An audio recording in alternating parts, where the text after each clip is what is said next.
should know me, but if they don't, I'm Tim Walker, I'm Head of Professional Services at Grid. And yeah, today we're kind of very delighted to launch the white paper that we collaborated and built together. And for this one, Building World-Class Project Delivery Methods and Playbooks, what we wanted to do is really merge what we've learned over the last 4 years in terms of how you actually go about building world-class project delivery methods and playbooks. This is part of Method Grid's approach is, we're passionate about making sure that we do share knowledge, our experiences across industry so that everyone benefits from it.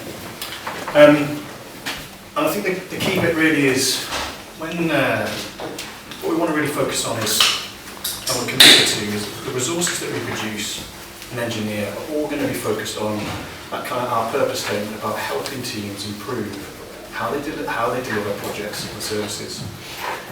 But, and Dom asked me the question, you went to the Consultant Growth Network last week, came back and said, well, what's the view on white papers? And there's mixed, do clients still benefit from it? And I think I reflected on the train on the way home and I was like, I think white papers do have a purpose, but it has to be kind of an integrated approach that you take. What we're trying to do is communicate knowledge and provide clients with resources that they can use. But in isolation, white paper is a white paper.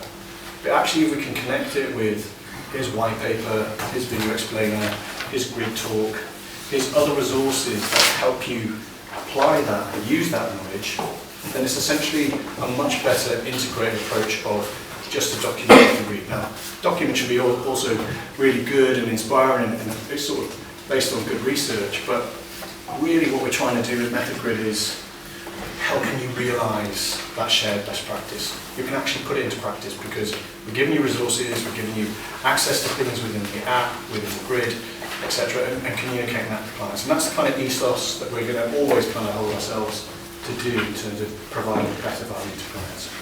The white paper, I'm not going to go through it page by page, that would be bad, but I'll just explain kind of what the key concepts are so that if you're on the train on the way home tonight, it should be a good read. The white paper is broken down into 3 key parts. The first part probably being the most important, which is what we call laying the foundations. Before you kind of attempt to try and build a method, a playbook, these are the kind of 6 key things that you have to think about that are probably going to determine the value to individuals that are there. So laying the foundation is all about saying, well, what we're trying to build with this playbook. Most clients now, we're not building a project delivery framework. What we move towards now is much more an enterprise delivery method approach.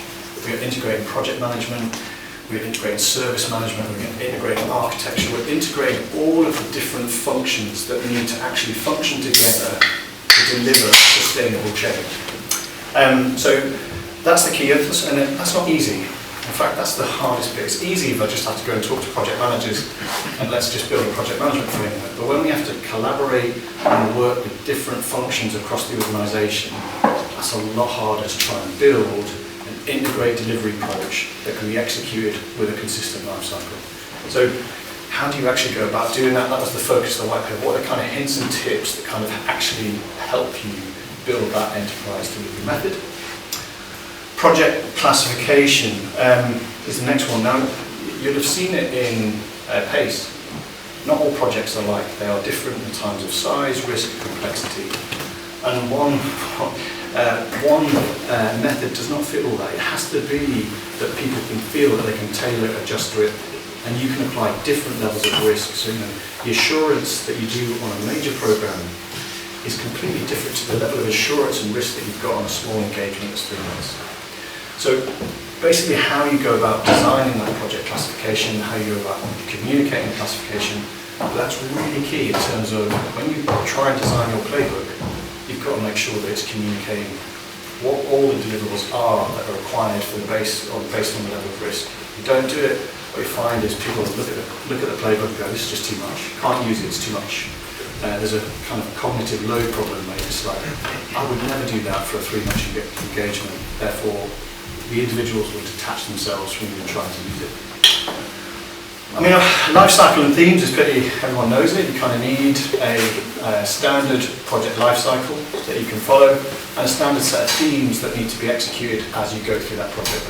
That's project controls, benefits management, risk management, all of that needs to be thought through. The reason we put it in laying the foundations is probably from our experience. If you don't do that, what can ensue when you try and start to build playbooks is multiple gang of cats scenario. You can't galvanise the team to work collaboratively if they're spending arguments about, I think this should be here, I think we should put change control with risk, I think we should be scope, I think we should be scope management. All of that conversation really does affect people's experience on the kind of build journey. And it's really the tools and techniques you need to put in place that makes that an enjoyable collaborative experience. Don't put it in place, what you'll find is you'll waste months in terms of trying to get them to collaborate and fit and drive a world-class method. The other one on life cycle is, because we all, I'd say most of you in the room know that what the enterprise needs is a consistent life cycle. So everyone gets used to stage names as a kind of DNA of the firm, but you all work in different industries. You've seen Pace, some of you will work with Reba. They're all different life cycle gates, but being able to translate that into a universal kind of life cycle, which you can say, well, this is our life cycle, and this is how it can be used for those different frameworks, is really what's key. Because if your client's sort of lost in translation about how you deliver change, that's the first mountain to climb with them, really. And what we want to show them is actually, no, this is our knowledge, this is our expertise, and this is how we can deliver it, but in your language. And that's, we're certainly changing the dynamics of the type of engagement and the trust that you want to establish with a client by being respectful and being supportive of how they want to deliver change. Job, family, and training is key. Now, the job, family aspect of it is for a playbook. It's quite simple. We want to use consistent role names. If we're describing racy, we're describing rapid, it's kind of, everyone's using the standard role names in the firm and it resonates with them, so there's no, you talk about SRO, we talk about sponsor, it's all consistently coded within the playbook so that it's easy to communicate. Where the big push now is training. So you'll recognise that you go and read the manual, go and sit the multiple choice exam and get the badge. What a lot of it now is focusing on really, the playbook itself is going to become a learning resource. In fact, it's probably a key learning resource that should integrate with other learning assets that you have within the firm. It's much more about if you're asked to do something, rather than going, oh well, there is a course, but now I'm going to go and look on Workday, look on a different system and try and find it. That's really difficult for people to sort of get access to, but they won't do it. Whereas if you can seamlessly integrate the knowledge, the training, and make it more accessible, it's a lot easier for people to actually then apply that when they need to apply it. So that kind of ethos of giving people the knowledge and the training they need when they need it is really critical. Now it's not for the, sort of, if you're a senior and you kind of learn this over kind of 20 years, it's easy.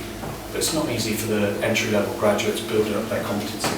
And that's the real focus really that we see in kind of playbooks, especially for the large sort of professional service firms, helping them on that journey through that path. So that's job, family and training standards. Everyone has standards. You can't do audit really if you don't have documented standards. The trick really is, and you see it with Network Rails build, is normally standards are kind of over here, and then there's a massive surprise when you get audited and you're like, well, no one communicated this to me, I didn't know how to do this, we've changed the standard ages ago and I never knew about that change. And what we're trying to do, especially with Network Rails, is how you weave standards into the playbook. So it's really clear, there's no surprises. You know what the requirements are, you know what people have to do to meet them, and you know what the checks and balances are going to be. There's a whole raft of ISO guidance on how to draft standards, and there's a few hints and tips there about how you go about it systematically.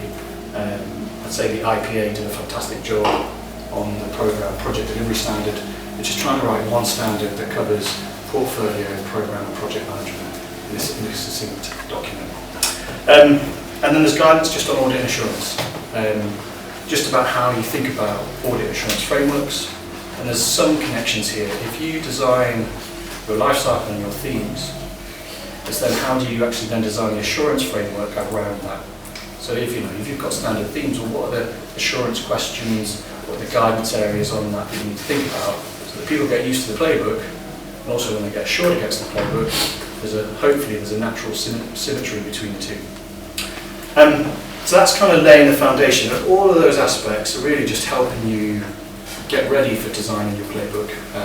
And then there are in the building playbook section, there's just the hints and tips that we've learned with working with all the kind of professional service organisations that we do about what we've learned over the last 4 years. The only other aspect that we weaved into it was what are the human kind of psychology elements you need to understand that improves compliant behaviour. Because you can build a fantastic playbook, but really what you have to try and do is trick human psychology to allow them to buy into it, make sure that it's seen as a solution. So we wrote a bit about how do you actually foster compliant behaviour. Because one of it is about providing process, training, standards. The other, there are a few sort of tricks that we've just put in there that help you with your implementation of the playbooks. And then a bit of a summary about method grid, as well as this white paper. So that's the kind of the structure of it. But we're also, we're looking at different services that clients are asking for. And one of the things that we've recently done is this with Network Rail is actually how can we seamlessly integrate e-learning, training and education into the playbook. So it's not that you have an LMS, separate LMS courses, but as you open up the element, there is a short learning course that you can tick off. Yeah, I understand that. There's questions and answers, it's reflexive. Even if I want to, I'm going into the full-blown e-learning course directly from the playbook. So I don't have to navigate too far. I've always got access to that knowledge. Now, the good news for sort of Network Rail is that's kind of the experience they want to get to. As an industry resource, everyone has access to the video explainers, everyone has access to those e-learning courses. For them, they're kind of, talked about last week with them, their philosophy isn't about gating it, it's about ensuring that everyone in the industry has access to the knowledge, the training they need to deliver change successfully. If they do that, that's essentially, and they're much more supply chain focused, if their suppliers have got access to that knowledge, everyone benefits in terms of the infrastructure challenge. I actually don't know if you want to, is there a link to show? I don't know if it's set up. Oh, maybe, okay, well, we'll save that for another day, yeah. So integrating now sort of e-learning aspects of learning in the playbook is key.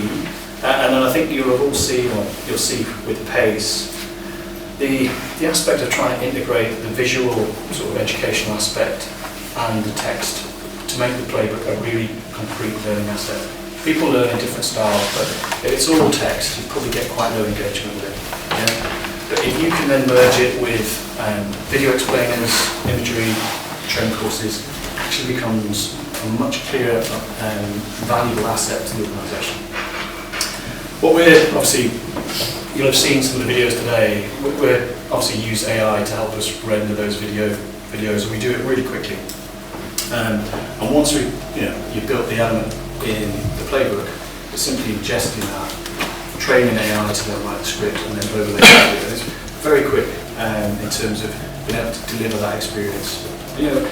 Also, playbooks are iterative.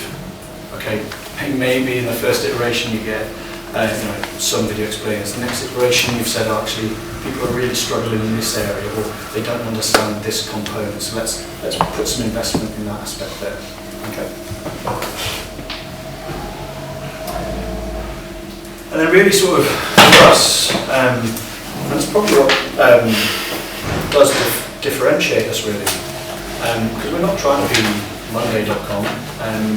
What it is really we're trying to be a community or a business that facilitates a community in sharing knowledge, best practice. And we'll continue to do that kind of with what we do with senior user forums, what we do with GRIDtalks. You'll have seen recently now, where's Mark? There he is, just in the middle. It's also about what we do with academia as well, so giving back. So how do you inspire the future AI professionals doing research? How do we inspire the young graduates in their P3M profession, giving more information available to do that? We'll obviously continue with kind of more research focused around our purpose, helping teams improve how they deliver services. And that's really kind of what our commitment is to our clients. There are a few topics that we are going to focus on as kind of what are our primary focus topics. So, building world-class playbooks. We'll continue to sort of work with industry. So, obviously we did practice this year. Hopefully there'll be other kind of industry practice frameworks that we put in the platform to keep you available. But we're always going to constantly try and push research papers, resources that help you with that outcome. Okay. The next phase, and when we start, this is probably the first start of it, is how do you improve capability within professional services organisations? There's a section on just capability management, capability uplift, and then we'll show you how that's applied, that framework's applied for sales. But again, putting more sort of research and information about how do you actually do capability uplift as an organisation. The other topic is standards digitalisation. And this has come from just obviously working with clients. And one of these was, standards, they're all kind of written PDF documents. And some people say, oh, I want to digitalise standards. And it's kind of like, well, I want to take the PDF and I want to make it digital by making it a website or something like that. And I was like, it's not really, I mean, yes, you can get a small digital badge for that. But what we really want to focus on as digital standardisation is how do you leverage playbook technology, AI, quality management to actually really build an integrated 3 lines of defence, a digitally enabled 3 lines of defence. That's what I was talking about before. A lot of companies will go really deep on third line. Loads and loads and loads of standards, but actually they're really poor of lines 1 and 2. What they provide in terms of how you do something, the education, the investment in people in following that process. Normally what we'll find is if you don't have 1 and 2 really well done, it kind of leads to the third line picking it up. And the natural behaviours, you constantly keep writing standard after standard after standard, and it's saying, oh, we're not being compliant, therefore we need to write more and more standards. Actually, and that can be really overbearing for large firms. What the trick is well, actually, if you fix lines 1 and 2 and you see more compliant behaviour, and you see that the risk of delivery is significantly less, then your standards become much more focused. And that's the bit that we really want to focus on. How can you, A, fix the lines 1 and 2, but then when it comes to standards, you look at the challenge that Network Rail have. 9,000 live standards. And that's kind of policy, process standards, then specific guidelines on how you want to do it. And when we were doing PACE, it was a really good example. I was like, for me to understand PACE, or for me to understand a specific how to do a station change, I've got to read 4 standards. I've got to read the code of conduct, and I've got to understand Part D and Part F. And I was like, and that's about 30 individual PDFs and guidance for me to understand it, and then we go and communicate and tell that to teams how to do it. And that simply fails the cognitive load. And that's everyone. That's every project manager trying to navigate that information, that resource, to be compliant. And so for standard digitalisation, it's kind of how do we leverage technology to help that? We've all seen how AI is transforming how we can have access to information. And the concept we're coming up with is, I'm doing this project, I think it impacts this, tell me what I need to do. Rather than me trying to say, I think I need to search for scope management, I think I need to search for integrated change, or I need to search for Part F. I want it to ask it a question, I want to tell me, what do I need to learn, what do I need to understand to achieve a particular outcome. And that's what we see, the real sort of drive for standards digitalisation is making lines 1 and 2 more easy for people to follow, But third is, if you do have questions, how can we leverage a digital library enabled with AI that you ask it a question and at least you've got a more seamless way of navigating. And that's, I think if we get that right as a framework, and it's got a massive application across different industries, especially the highly regulated industries. Research topics that we want to do. Lessons learned is the next one, and obviously this kind of segues an introduction into the next section, which is how do we see lessons learned version 2, which Dom and Mark goes through. And I think the trick for us in kind of what we're going to research and how we do that research and how we communicate it is kind of that cross-functional excellence. It's what professional services learn and do. It's how we feed the product to make sure that it's delivering that outcome, and how do we ensure that customer success have got that to you can interact with us and get access to that knowledge. And that's kind of our commitment, really. We focus on these topics. Obviously we'll add in new ones as we go, but it's making sure you guys have got access to what we think, what we see, but also multi-resources in terms of helping you actually realise and implement it. Cool.